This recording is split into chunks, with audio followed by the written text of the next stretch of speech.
नमस्कार दोस्तों, आप देख रहे हैं आपका अपना स्टोरी टेलिंग चैनल स्टोरीज दुनिया।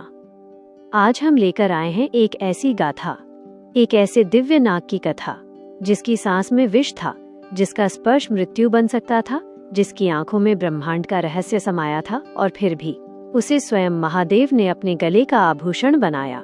वो कोई साधारण सर्प नहीं थे, वो थे नागों के राजा वासुकी। एक ऐसा नाम जिसका उल्लेख महाभारत, विष्णु पुराण, शिव पुराण और भागवत पुराण में श्रद्धा के साथ किया गया है। लेकिन दोस्तों, वासुकी की कहानी केवल समुद्र मंथन तक सीमित नहीं है।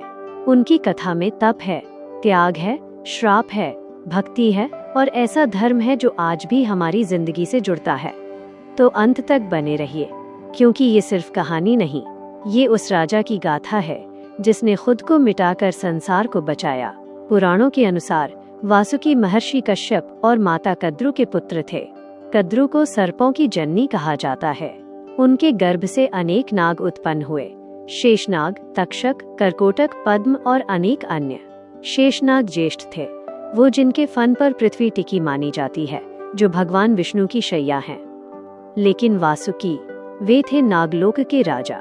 अगर शेषनाग धैर्य और आधार के प्रतीक हैं, तो वासुकी त्याग और निस्वार्थ भक्ति के प्रतीक हैं। उनके मस्तक पर चमकती नागमणि का वर्णन मिलता है। कहा जाता है कि उसकी आभा से नागलोक आलोकित रहता था। वे न्यायप्रिय थे, न निर्बलों पर अत्याचार, न शक्तिशाली से भय। युवावस्था में ही वासुकी के हृदय में एक इच्छा जागी, मैं महादेव की सेवा करूंगा। उन्होंने हिमालय की गुफाओं में कठोर तप किया, भोजन त्याग दिया, जल त्याग दिया, सिर्फ एक मंत्र, ओम नमः शिवाय। वर्षों की तपस्या के बाद प्रकट हुए स्वयं भगवान शिव। शिव ने कहा, मांगो वासुकी, क्या चाहते हो? वासुकी ने उत्तर दिया, प्रभु, मुझे बस आपकी सेवा चाहिए। महादेव मुस्कुराए, तथास्तु, आज से तुम मेरे गले में निवास करोगे। सोचिए, जिसने अमरत्व नहीं मांगा, जिसने शक्ति नहीं मांगी, सिर्फ सेवा मांगी, यही सच्ची भक्ति है। समय बीता, देवताओं को ऋषि दुर्वासा के श्राप से शक्ति क्षीण हो गई। तब भगवान विष्णु ने उपाय बताया। क्षीर सागर का मंथन, मंदराचल पर्वत मथानी बना।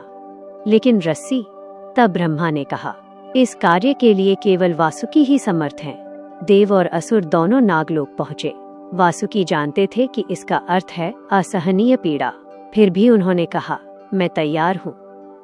उन्होंने स्वयं को पर्वत के चारों ओर लपेट लिया, देवता पूंछ की ओर, असुर मुख की ओर। मंथन शुरू हुआ, उनका शरीर छिलता गया, विष धुआं बनकर निकलता रहा और तभी निकला भयानक हलाहल विष। सृष्टि संकट में थी। तब आगे आए महादेव। उन्होंने विष पिया। माता पार्वती ने उनका कंठ थाम लिया। विष वहीं रुक गया और शिव नीलकंठ कहलाए। उस क्षण वासुकी उनके गले में थे। उन्होंने अपने प्रभु को और कसकर थाम लिया। यह सिर्फ घटना नहीं थी, यह भक्ति की चरम सीमा थी। जब त्रिपुर के असुरों ने अत्याचार बढ़ाया, तब शिव ने उनका अंत करने का संकल्प लिया। धनुष तैयार था, पर डोरी नहीं। तब वासुकी आगे आए, प्रभु, मुझे डोरी बनाइए। एक ही बाण चला और त्रिपुर भस्म हो गया।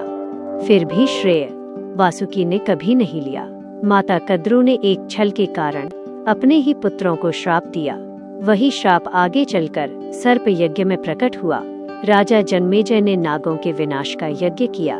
मंत्रों से नाग अग्नि में गिरने लगे। नागलोक में हाहाकार मच गया। तब वासुकी को स्मरण हुआ, उनकी बहन के पुत्र आस्तिक इस यज्ञ को रोकेंगे। आस्तिक ने वेद ज्ञान से राजा को प्रभावित किया और यज्ञ रुक गया।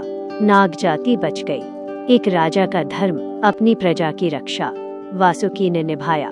कुरुक्षेत्र में जब अर्जुन विचलित हुए, तब भगवान कृष्ण ने अपना विराट स्वरूप दिखाया। भगवद गीता के विभूति योग में उन्होंने कहा, सर्पों में मैं वासुकी हूँ, इससे बड़ा सम्मान क्या हो सकता है। श्रावण मास में नाग पंचमी मनाई जाती है। नागों की पूजा की जाती है। हर शिवलिंग पर लिपटा नाग वासुकी की स्मृति है। जीवन के लिए संदेश वासुकी हमें सिखाते हैं, सच्ची भक्ति मांगती नहीं, देती है। सच्चा राजा वही जो प्रजा के लिए खड़ा हो। सच्चा प्रेम वही जो दर्द में भी साथ निभाए। दोस्तों, अगर इस कथा ने आपके हृदय को स्पर्श किया हो तो लाइक जरूर करें। कमेंट में लिखें। जय नागराज वासुकी और जुड़े रहिए स्टोरीज दुनिया के साथ, जहां हर कहानी सिर्फ कहानी नहीं, एक जीवन दर्शन होती है। अगले वीडियो में मिलेंगे एक और रहस्यमयी यात्रा के साथ। तब तक के लिए जय महादेव, जय नागराज।